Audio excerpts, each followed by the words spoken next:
Looks like things don't take long to change, and obviously the midfield options of Arsenal have totally changed after the World Cup. We've been told that Arsenal is interested in MacAllister, that Argentine midfielder who plays for Brighton. He played very well this tournament, and to me, he was one of the best midfielders in the World Cup, alongside Enzo Fernandez, his partner. They played in that double pivot of Argentina. Then there is what Mikel Sylvester has gone ahead to say about Martin Odegaard, and obviously we've been told by another Arsenal legend, William Gallas, that William Saliba looks like Rio Ferdinand. That's our first episode today, and I believe you guys are really going to enjoy it. Rokani David is my name. Today we've started late, but I know we are going to cope up with the latest news and information. There is Martinelli, there is Modric, and so much more in there for you. So allow me start off as soon as possible, because time is not our best ally. We are really wanting to go on and really get you more and more stories as far as these transfer stories are concerned. Now, today, Arsenal are really a team that looks like they are keeping tabs on a player known as MacAllister. Remember, while in Dubai, after Arsenal beat Lyon by 3 goals to 0, Mikel Arteta was asked about the World Cup, that has he really got some players he has admired at the World Cup. He said yes. He said 1, 2, or 3 have impressed me at the World Cup, and let's see what we are going to do. Now, as soon as the World Cup ended on Sunday, today is Tuesday, a story has been put out there that MacAllister is one of those people, one of those players that Arsenal are really eyeing to go on and sign. MacAllister plays for Brighton in the Premier League, 23 years of age, featuring, or he clearly fits into the profile of Arsenal, but the price tag is not yet known by Brighton. It shows how easily things change. MacAllister is one of those players that have been playing very well in Brighton, but even me, I was not keeping a keen eye on him. I won't lie. I won't come here and lie to you that I've been keeping a keen eye on him. I've not been keeping any eye onto MacAllister, but obviously the lad is outside there to do the needful and put his team where it's supposed to be. After that World Cup performance, he is now better than Trossard. By the time they went to the World Cup break, it was Trossard and Caicedo. That's it. But they now have another star known as MacAllister that has announced himself at the World Cup in Qatar. So that means Brighton now has close to 3 players who are really worth some good amount of money plus their goalkeeper. And with that performance MacAllister has pulled up, they are going to go on and call for like 60 or 70 million pounds. I don't know whether Arsenal will afford it and go for him, or they will say let's go in for Tielemans. So smash the like button, comment and share. Rokani David is my name. Let's jet off with Diarios Argentina have come out and told us that Arsenal and Atletico Madrid are teams already showing interest in Brighton midfielder Alexis MacAllister, with his World Cup performances to undoubtedly open the doors of the best European team sooner or later. Now, when you talk about MacAllister, he is really a complete midfielder. And what makes a complete midfielder is him being press resistant. How do you act in tight spaces? That's what makes someone a midfielder, because the most action of the game takes place in the central axis of the pitch. And we all know that games of football are won a lot in the midfield. Even you saw in that final when they are playing France, they totally isolated Chelsea. They isolated France in that midfield. Tchouaméni, Rabiot, and Antonio Griezmann were nowhere to be seen. Because they had two beasts in there for you, MacAllister and Enzo Fernandez. To me, I believe he'll be a good signing for Arsenal, but the amount of money and where does he come and fit? Because you are having Thomas Partey, you're having Grant Xhaka, good players. Obviously, he's ahead of Xhaka according to me. To me, people have come out and really hailed Xhaka, and I give Xhaka his flowers.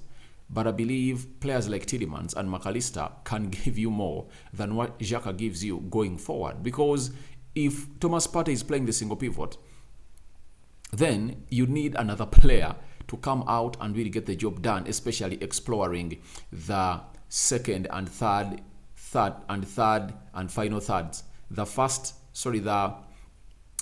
the final third and the second third of the pitch.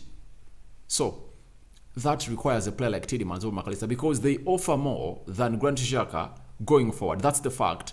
One won't like to hear it because he loves Xhaka, but it's like me telling you that if Arsenal brings in which player? Which best example can I give you? Which example can I give you? Let me give an example, right? Like, I'm just insinuating that cannot happen. It's like saying that Reece James is coming to Arsenal. Obviously, you expect Ben White to be benched because Reece James is one of the best right backs in the Premier League. He offers more going forward. He's good defensively like Ben White, but going forward, he offers more than Ben White. So to me, I believe MacAllister and Tielemans are better than Xhaka. And in this scenario, Mikel Arteta is looking for replacement of Xhaka. Why? Xhaka is 30. They should be having a replacement for the player.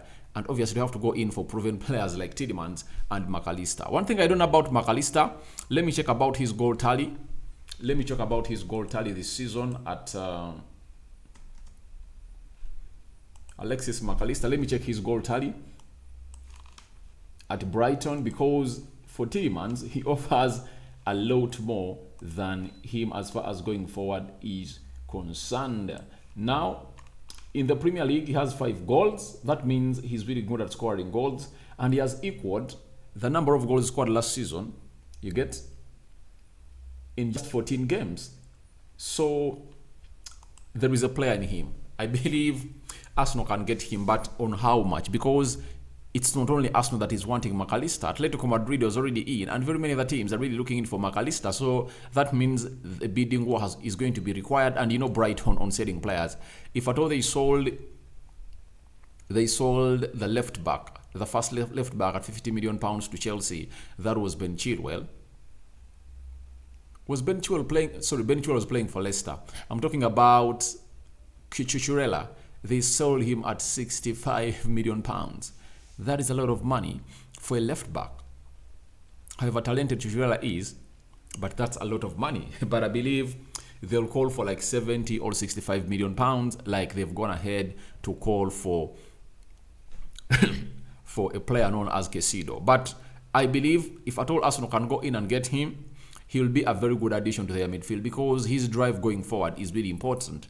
You witnessed it in the second goal that saw Messi do that one touch or wall pass to Julian Alves, and Julian Alves released MacAllister, and MacAllister really put an inviting cross behind the backline of Argentina, so the backline of France, and Di Maria went in to score the second goal of the game in the first half. So it shows you that MacAllister is really a very good player, and if at all Arsenal go in for him, it will be a huge signing, and I would recommend him at Arsenal. Him and Tielemans, one of those, it's okay. Whoever they bring in, I think he can really take Arsenal to the next level past the Xhaka era. Xhaka is a very good player, but I believe these ones are young. MacAllister, 23 years of age, and Tielemans is 25 years of age. So you need to bring in more new blood. Now, Arsenal have one of the best centre-backs in the world that was at the World Cup final and never featured in any game.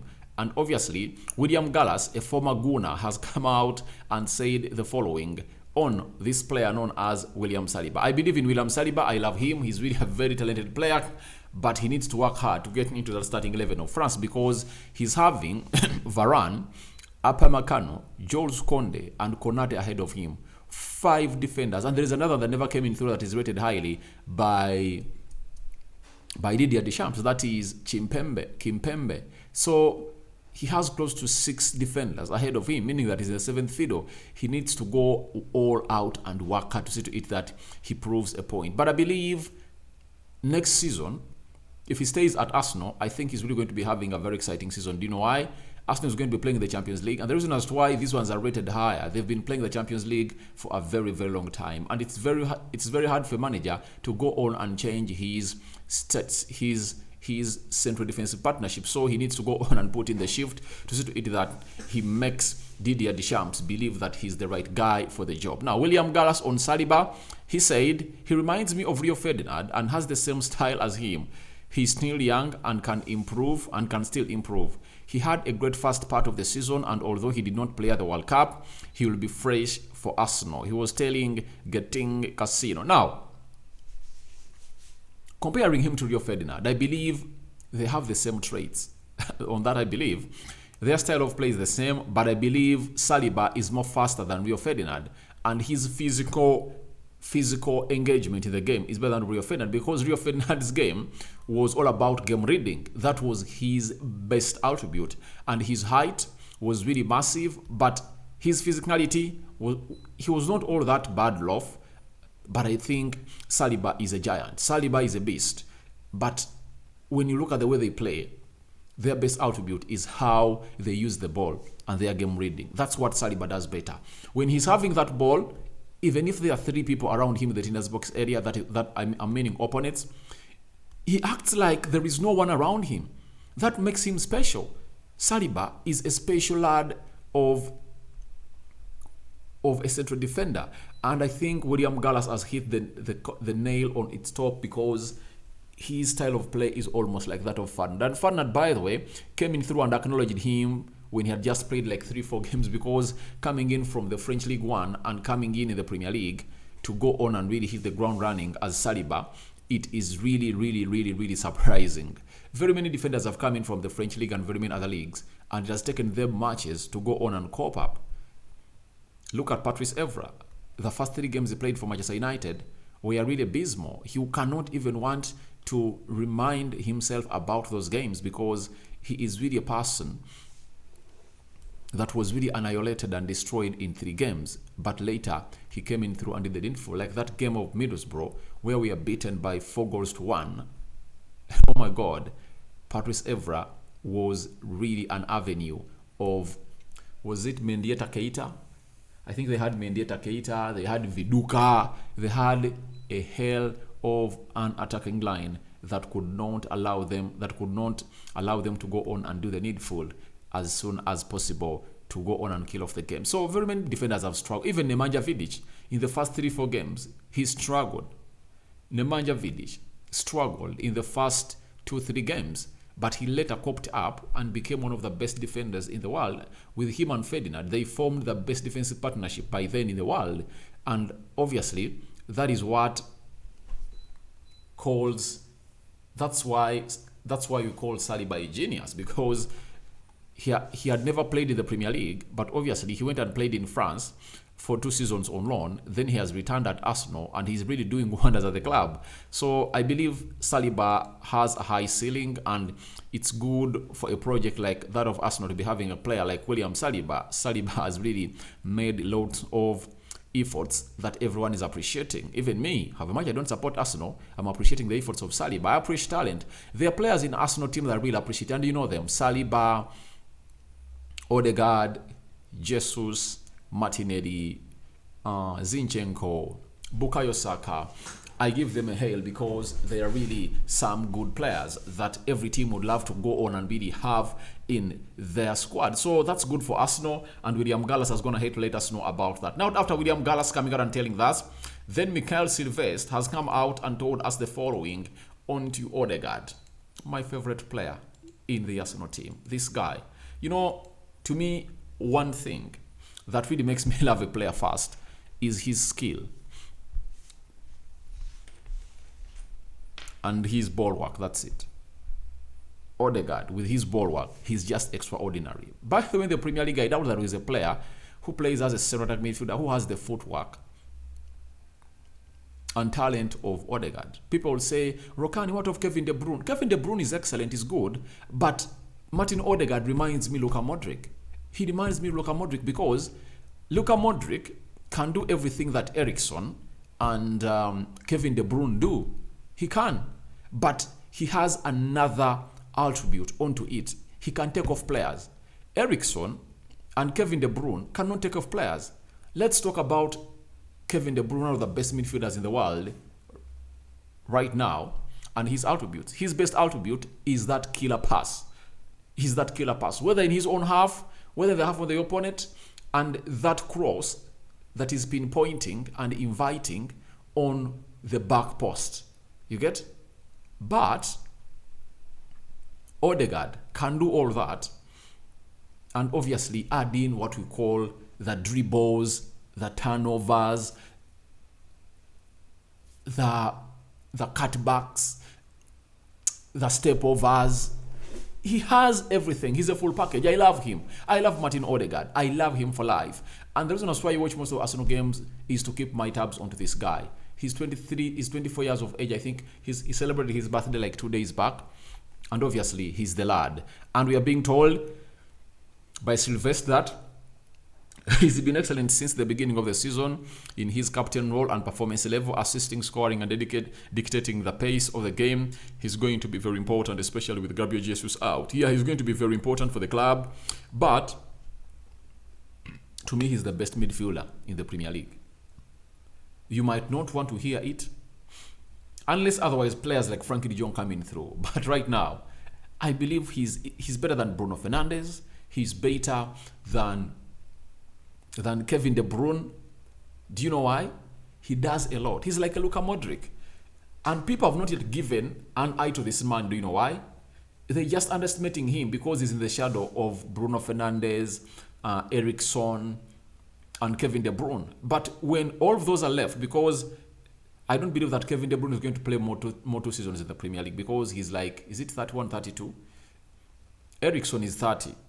They are leaving. And when they leave, he's going to go on and announce himself. And I believe by the end of this season, he would have announced himself as one of the best central attacking midfielders in the Premier League. And obviously what they're talking about him is 100% right.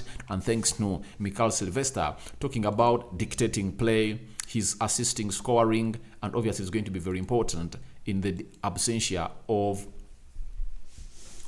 Gabriel Jesus. But Nketiah needs to go on and improve on his movements. If at all he improves on his movements, then he's really going to be so much beneficial from Odegaard. Because Odegaard will always release you, provided you make the right run. That was something I was always calling out for Arsenal last season, that Odegaard is lacking a player who makes those runs to see to it that he can release him. Aubameyang was dropping off. He used to make those runs before even Odegaard came in here. But when Odegaard came in at Arsenal, he had already dropped off. He was not the Aubameyang that we used to know, that was banging in goals in and out, season in, season out at Arsenal. Then the other player, Lacazette. Oh my God. For Lacazette, he almost wanted to go on and drop deep every time, meaning that he couldn't hold himself up front to wait for that pass and make the right run from Odegaard. So I believe that is something great for a team known as Arsenal. And we've been talking about MacAllister. What are your thoughts of Arsenal picking interest in MacAllister? The other one, Saliba, hailed by Gallas, insinuating that he's like a Rio Ferdinand. 100% believe they are a match. What are your thoughts about it? And lastly, Martin Odegaard being hailed by Sylvester, scoring, assisting, dictating play, and he's going to be one of the most important players in the absentia of Gabriel Jesus. So what are your thoughts on all those three stories?